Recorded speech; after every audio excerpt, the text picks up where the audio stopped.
I told you last night when we heard about President Trump's trade armistice with China, whole swaths of this market got a major shot in the arm. Take the railroads, which are heavily levered to global commerce. A company like Union Pacific, which makes a lot of money by shipping Chinese goods from West Coast ports to the rest of the country. It's a much safer investment in a world where we're not engaged in a trade war. Without that worry, we can focus on everything that's going right here in this country. We just heard from so many companies this earnings season who complained about skyrocketing costs of transportation, but you know what? They're winners, too.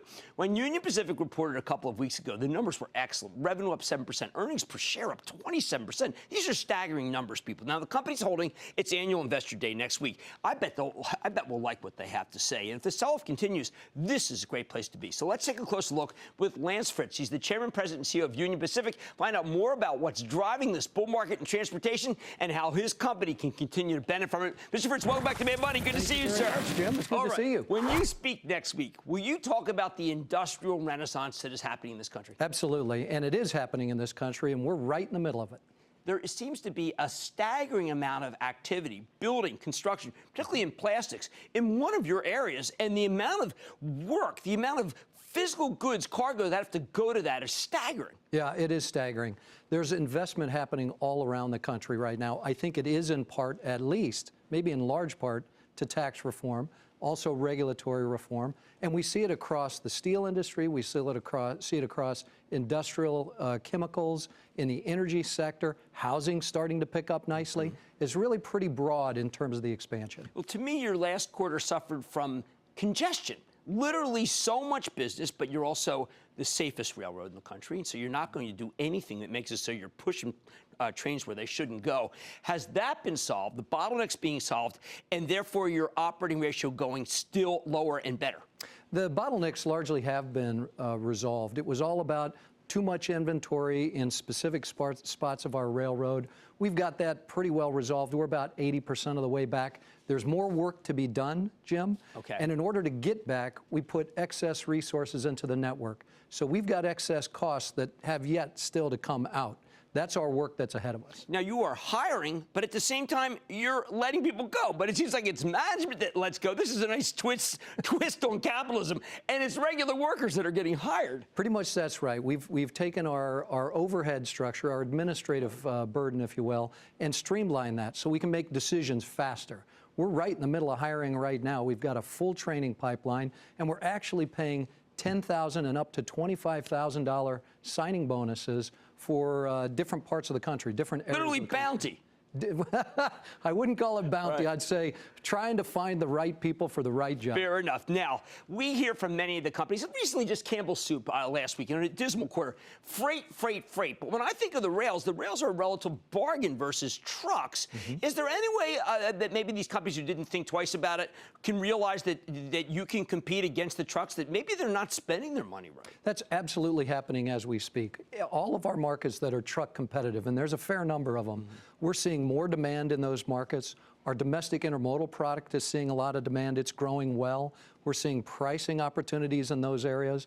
And we are seeing more customers come to us looking for solutions, ways we can help them with this very tight truck market. And we're in a sweet spot for that. Do you actually need more salespeople? Because the story is such a good one. Getting price, productivity, top-line growth, excellent service, product, as you like to say. It's not a commodity. To me, it's a story that you should go to every one of these manufacturers who says on their conference calls, we have freight costs, and you can lower them. Yeah, I totally agree. It sounds like we're doing it right now, so I hope they're all watching. But we do. We have an excellent commercial team. They're doing a great job.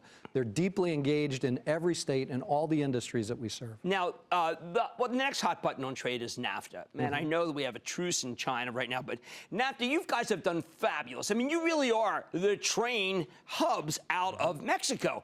Are you worried about the peso being so low that the president cannot be happy? Are you worried about the huge amount of autos that come from Mexico that are really your sweet spot? Because autos in America haven't been that good. Yeah, I am worried about NAFTA just overall, right? Okay. And what concerns me right now is there seems to be this idea that we've got to race to a deal. Yeah. And if we can't get it done soon, we're going to have to pause for a while. And that strikes me as an unhealthy place to be. I think we've got trading partners in Canada and Mexico who want to modernize NAFTA. We've all got good ideas about it. I think there's a path forward to success for all of us to win, And that's what I want to have happen. You say we've all, but does that mean that you've been a seat at the table? Have you spoken to the president about this? I have not spoken directly to the president about this, but I've spoken to his administration. And we've made our interests plain, which is the inextricable links, the tight links between our trading economies, the fact that NAFTA is a trading bloc is positioned to win globally, and what we need is more markets available to us, not fewer. So we're talking about, let's modernize the things that make sense, right? Right. The dispute resolution system really does need to work a little better. We really do need to modernize around e-commerce and intellectual property. There's a couple of other elements. But I think there's a clear path to win, and I think it can happen. All right, one last question, Lance. I know everyone's very excited about the financials, and I don't blame them because that's what this show's about. But you have bought back, you had 946 million shares in 2012. Now you're 776 million. 22% increase in the dividend. That's $1.25 back then versus $2.61. Just bought back 9.3 million. You know, honestly, what is everyone hoping for? I mean, given the fact that there is absolutely a lot of buying going on already. Yeah. Not enough? Well, I think what our shareholders are looking from us is keep up this excellent service, product, and experience for your customers. That builds long-term value. Keep being the safest railroad in North America. That builds long-term value.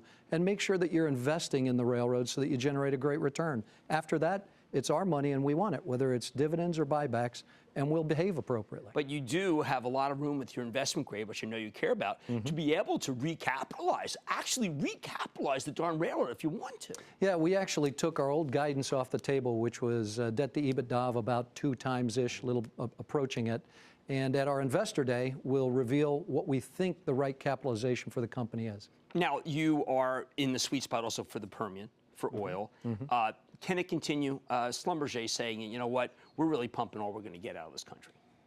Well, it seems pretty incredible, the growth rate that we've seen, right? The Permian right now, I think, is producing in the neighborhood of 4 million barrels a day. Yes. And growing. Double from just a few years ago. It's not obvious to me where that peak is. I think it gets driven by oil price and the ability to move the oil to market. Well, it's a remarkable time, and if the market comes down, it's Union Pacific ahead of the analyst meeting, just Union Pacific in general. That's Lance Fritz, Chairman, President, and CEO of Union Pacific. I hope you like what you heard, because I sure did. Mad Money's back after the break.